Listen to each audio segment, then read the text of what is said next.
The Anderson family had built Meditech solutions from nothing, or at least that's what my Uncle Robert loved to tell everyone at every company event.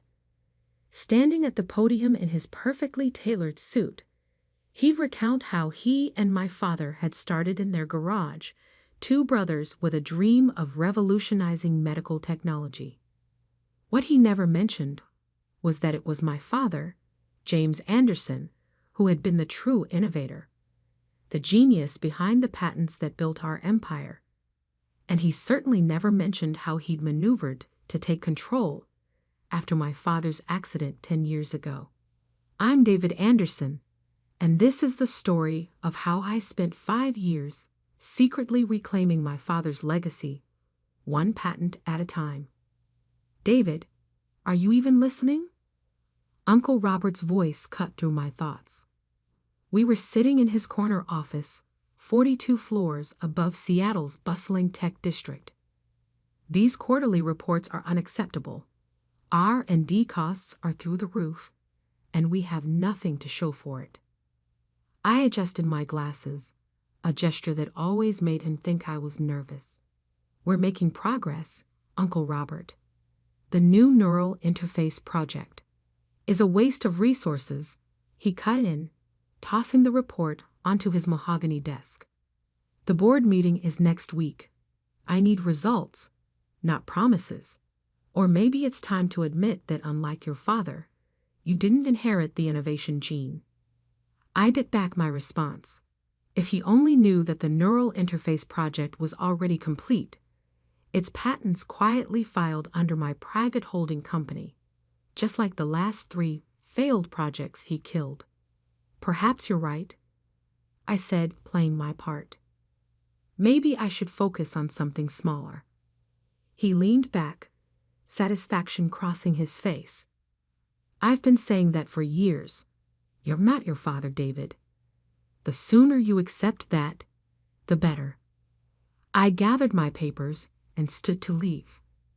Through the floor-to-ceiling windows, I could see our company logo glowing against the Seattle skyline. Meditech Solutions, innovating tomorrow's healthcare. Oh, and David? Uncle Robert called as I reached the door. Clean yourself up before the board meeting. That shabby professor look might have worked in R&D, but you're presenting to the board now. Try to look like an Anderson for once. I nodded and left, walking past the portrait of my father that hung in the corridor. James Anderson smiled down at me, frozen in time before the accident that had left him in a coma. Before Uncle Robert had used a crisis to seize control, forcing my mother to sell her shares for a fraction of their worth. I was 17 then, too young to stop it, but not too young to start planning. My office was 20 floors down, smaller, darker, and cluttered with the organized chaos of actual research. Sarah, my assistant, and the only person who knew the truth, was waiting with a stack of documents. He fell for it, she asked, closing the door. I smiled, loosening my intentionally crooked tie. Completely. Has Marcus confirmed the patent office's decision? She handed me a sealed envelope. Came through this morning. All 7 patents approved, backdated to your original filings. The neural interface, the bioelectric mesh, everything. Your uncle has no idea they even exist. And the ownership structure. Triple blind holding companies, just like the others. Even if they trace them, they'll never get through all the layers. She paused, watching me review the documents. David, are you sure about this?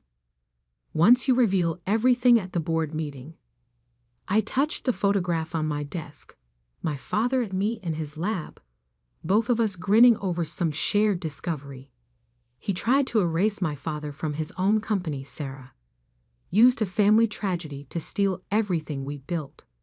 And now, he has the nerve to tell me I'm not good enough to be an Anderson? While you've secretly developed more groundbreaking patents in 5 years than the company has in the last 10, she finished. I know.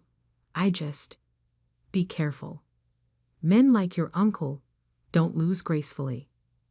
I locked the patents in my safe and turned to my computer, checking the special email account I used to communicate with my father's old friend, Judge William Morrison.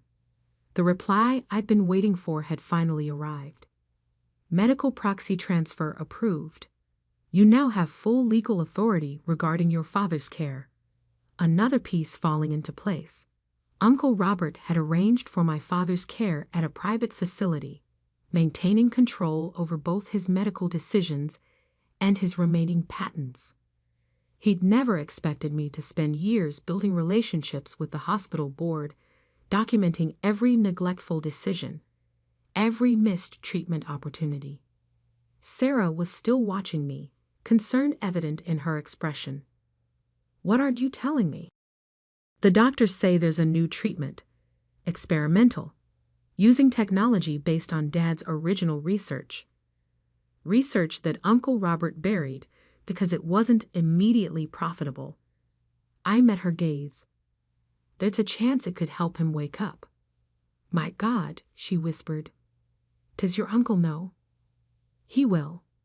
At the board meeting, along with everything else. I turned back to the photograph. 10 years ago, he thought he'd won everything. The company, the patents, the Anderson legacy. He thought I was just a scared teenager who'd accept whatever scraps he offered. But you were already planning this, Sarah said softly. Even then. I nodded, remembering that first night after the accident, when I'd found my father's hidden lab notebooks, when I'd discovered the truth about Uncle Robert's involvement in the equipment failure that had put my father in a coma. A scared teenager who spent the next decade becoming exactly what he wanted. The quiet, ineffective nephew who couldn't live up to his father's genius. The perfect cover for building something right under his nose. My phone buzzed. A message from Uncle Robert's secretary. Mr. Anderson requests your preliminary presentation materials by 5 p.m. I smiled, thinking of the presentation I'd actually prepared. Not the watered-down failure he was expecting, but a comprehensive revelation of every patent I'd secretly developed. Every innovation he'd dismissed as impossible. Every piece of evidence proving that I wasn't just my father's son. I was his revenge. Sarah, I said, straightening my purposefully rumpled jacket. I think it's time we stopped playing the part of the incompetent division. Call Marcus at the patent office. Tell him to prepare everything we discussed. Next week's board meeting is going to be educational. She nodded, already reaching for her phone. And your uncle? I looked out at the Seattle skyline, at the company logo my father had designed. Let him enjoy his corner office for a few more days. After all, the best revenge isn't just about winning. It's about letting them see exactly how badly they've lost. The stage was set. The patents were secured. And in 7 days, Uncle Robert would learn that the nephew he dismissed as a failure had been building an arsenal of innovations that would reshape not just the company, but the entire medical technology industry, all while playing the role of the disappointment he created. Sometimes the greatest power lies not in fighting back, but in letting them think they've already won. And next week, when those patent documents appeared on the screen, Uncle Robert would finally understand just how completely he'd lost the war he didn't even know he was fighting.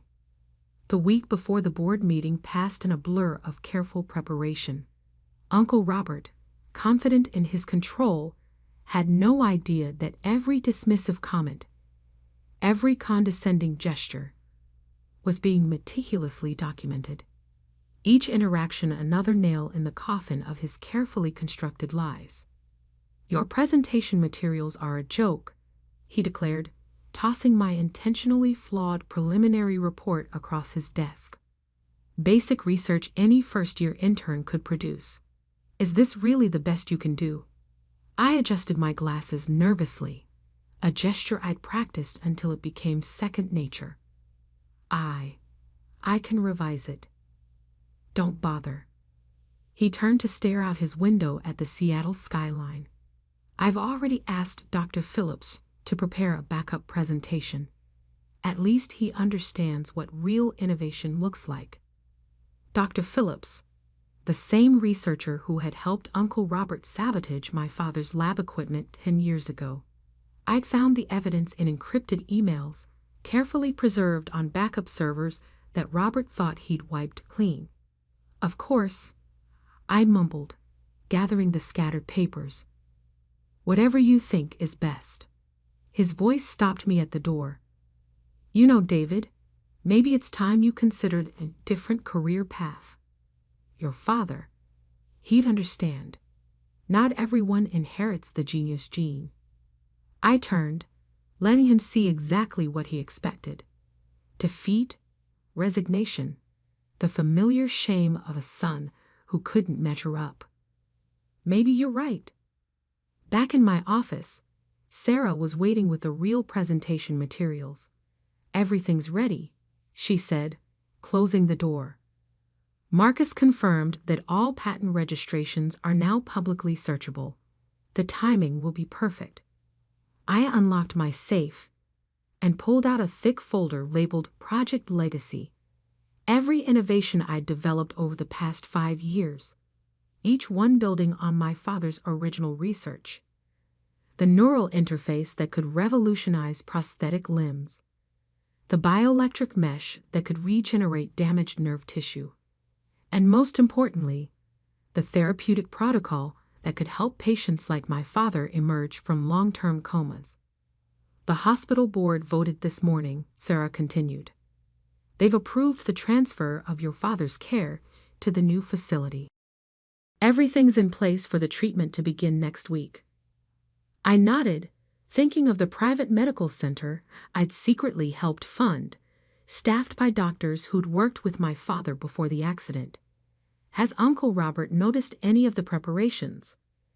He's too busy damage controlling the Milton contract situation. Sarah smirked. Apparently, their CEO was very upset to learn that their primary contact at Meditech has been developing revolutionary technology for a competing firm. That had been one of my more elegant moves, using a shell company to file patents that would directly compete with Uncle Robert's most lucrative contracts. The resulting stock volatility had the board nervous, making them more receptive to what I was about to reveal.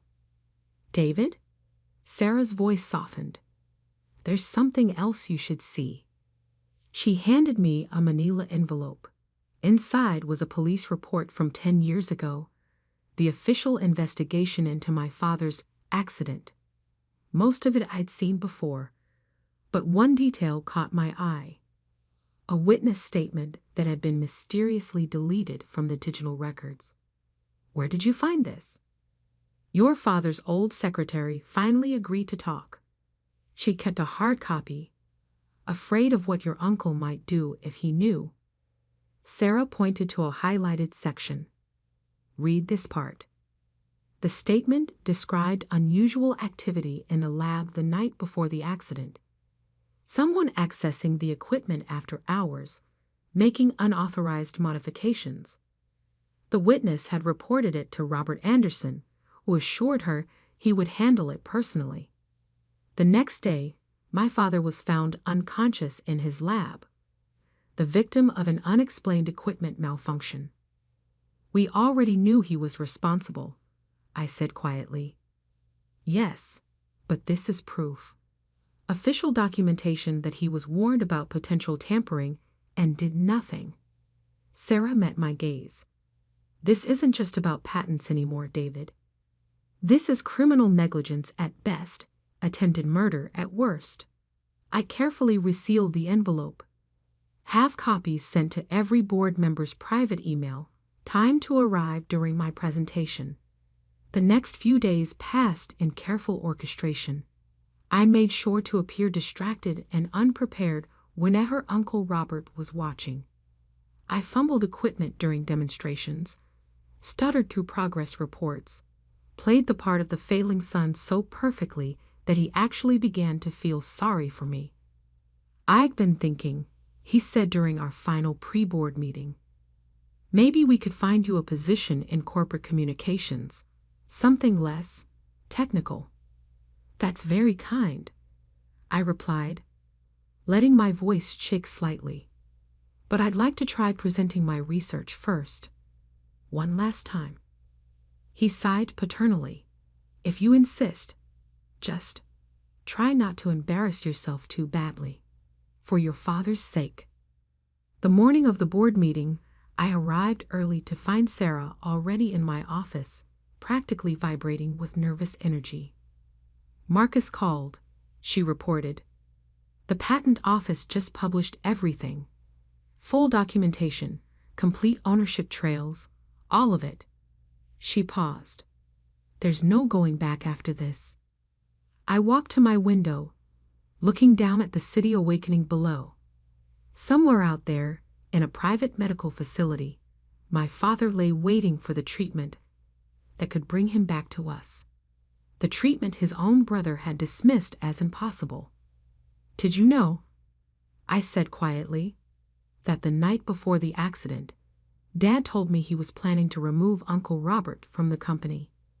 He discovered financial irregularities, unauthorized testing, ethical violations. He was going to present it all at the next board meeting." Sarah's eyes widened. "Just like you're doing today. History repeats itself." I turned back to my desk, beginning to gather the real presentation materials. But this time, the son finishes what the father started. My phone buzzed. Uncle Robert's final message before the meeting. "Try not to waste too much of the board's time. Dr. Phillips' presentation will cover any gaps." I smiled, thinking of the gaps that were about to be revealed in his own carefully constructed facade. The patents he didn't know existed. The witness statement he thought he buried. The evidence of his involvement in my father's accident. "It's time," Sarah said softly. I straightened my tie, no more intentional sloppiness, and picked up my presentation materials. "Uncle Robert wanted me to be a failure," I said. "He spent 10 years convincing everyone that I couldn't live up to my father's legacy. And instead, I surpassed it. Built something bigger than he could imagine." Right under his nose. I headed for the door. Let's go show him exactly what the Anderson genius gene can do. The boardroom awaited, and with it, a reckoning 10 years in the making. Uncle Robert thought he was about to witness my final failure. Instead, he was about to learn that sometimes the greatest innovations aren't just technological. Sometimes they're the careful, patient construction of a truth so powerful it can shatter a decade of lies with a single presentation. And I had one hell of a presentation ready. The Meditech Solutions boardroom gleamed with power and privilege. 15 board members seated around a massive mahogany table, each representing billions in investment capital. Uncle Robert sat at the head, naturally, with Dr. Phillips at his right hand. I could see them exchanging confident smiles, already anticipating my humiliation. If only they knew.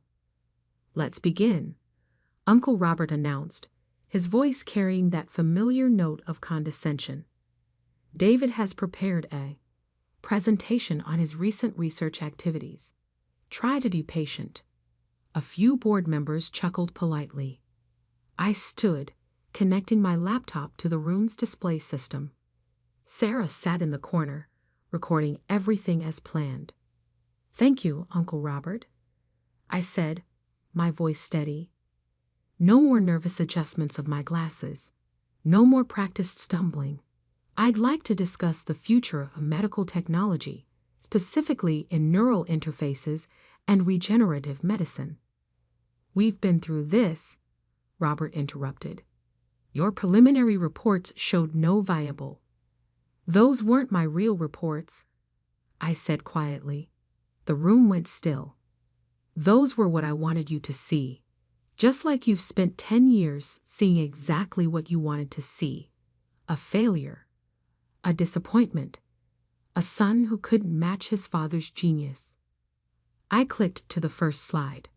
Patent documents filled the screen. My name clearly listed as inventor. Then another, and another. 7 in total, each representing a breakthrough that could revolutionize modern medicine. What is this? Dr. Phillips demanded, shuffling through his papers. These patents aren't in our database. Because they don't belong to Meditech, I replied. They're registered to my private holdings. Every innovation you dismissed, every project you killed, I developed them independently, while playing the role you created for me. Uncle Robert's face had gone pale. This is corporate espionage, using company resources for private. Actually, I clicked to the next slide, showing detailed financial records. Everything was developed using my own resources. Resources I've been accumulating since I was 17, since the day of my father's accident. The boardroom erupted in whispers. I saw several members checking their phones, no doubt finding the email Sarah had timed to arrive at exactly this moment. The neural interface you called impossible? I continued, my voice gaining strength. It's already in clinical trials. The regenerative mesh you said would never work. 3 major hospitals are preparing to adopt it. And the coma recovery protocol you dismissed as fantasy. I turned directly to my uncle. That begins testing next week, on Dad. Robert shot to his feet. D is incompetent, fraud must believe. He shouted, desperation creeping into his voice. He's trying to steal my brother's legacy. Your brother's legacy? I opened the final file. Let's talk about that legacy, Uncle Robert. Let's talk about what really happened in Dad's lab 10 years ago. The police report appeared on screen, the witness statement highlighted. Then the encrypted emails between Robert and Dr. Phillips discussing equipment modifications. Financial records showing money transferred to offshore accounts the day before the accident. You see, I addressed the board directly. My father was planning to remove his brother from the company. He discovered ethical violations, unauthorized testing, financial fraud. He was going to present it all at the next board meeting. I paused, letting the parallels sink in. Sound familiar? Dr. Phillips suddenly stood, heading for the door, but 2 security guards, ones I'd personally hired, blocked his exit. 10 years ago, you thought you'd won everything, I told my uncle, who had collapsed back into his chair. The company, the patents, the Anderson legacy. You thought you destroyed one brother and controlled the other. You don't understand, he whispered. I built this company too. I deserved to nearly kill your brother, to steal his son's inheritance, to bury innovations that could help millions, just because they weren't immediately profitable. I shook my head. No, Uncle Robert, you deserved exactly what you were about to get. On cue, the boardroom doors opened. 2 police detectives entered, followed by my father's old secretary, the witness whose statement had been buried a decade ago. Robert Anderson, the lead detective, announced, "You're under arrest for attempted murder, corporate fraud, and criminal conspiracy." As they led my uncle away, I turned back to the board. Ladies and gentlemen, you'll find complete documentation of everything I've presented today in your secure emails, along with my proposal for restructuring Meditech's leadership and implementing these new technologies. One by one they nodded. They were business people, after all. They knew a winning proposition when they saw one. The next few hours passed in a blur of signatures, handshakes, and congratulations. By sunset, I stood in my father's old office, my office now, watching the city lights come alive below. Sarah found me there, holding a fresh stack of papers. The hospital called. They're ready to begin your father's treatment whenever you give the word. I touched the photograph on the desk. Dad and me in his lab, both of us grinning. Schedule it for tomorrow. It's time to bring him home. The media's going crazy, she added. Everyone wants to know how the failed son managed to develop 7 groundbreaking patents while pretending to be incompetent. I smiled, thinking of all the roles we play in life. The failed son, the grieving nephew, the secret genius biding his time. Tell them the truth, I said. Tell them I learned from the best. My father taught me that true innovation isn't about appearance or power. It's about patience, dedication, and the quiet certainty that truth eventually prevails. Later that night, I visited Dad in his new medical facility. The doctors were optimistic about the treatment's potential. Even if he didn't fully recover, they expected him to regain consciousness, to finally learn how his son had protected and avenged his legacy. You were right, Dad, I whispered, holding his hand. The Anderson genius didn't skip a generation. It just learned to work in the shadows, waiting for the right moment to step into the light. In the end, the greatest revenge wasn't just reclaiming the patents or exposing Uncle Robert's crimes. It wasn't even about becoming CEO of the company he tried to steal. The greatest revenge was knowing that somewhere in a prison cell, my uncle was finally understanding the truth.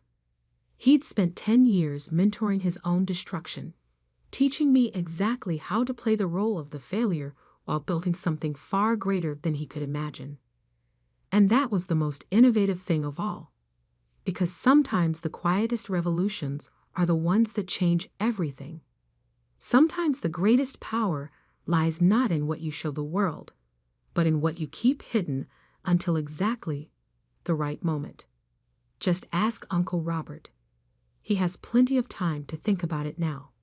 As for me, I have a company to run, technologies to develop, and most importantly, a father to help heal.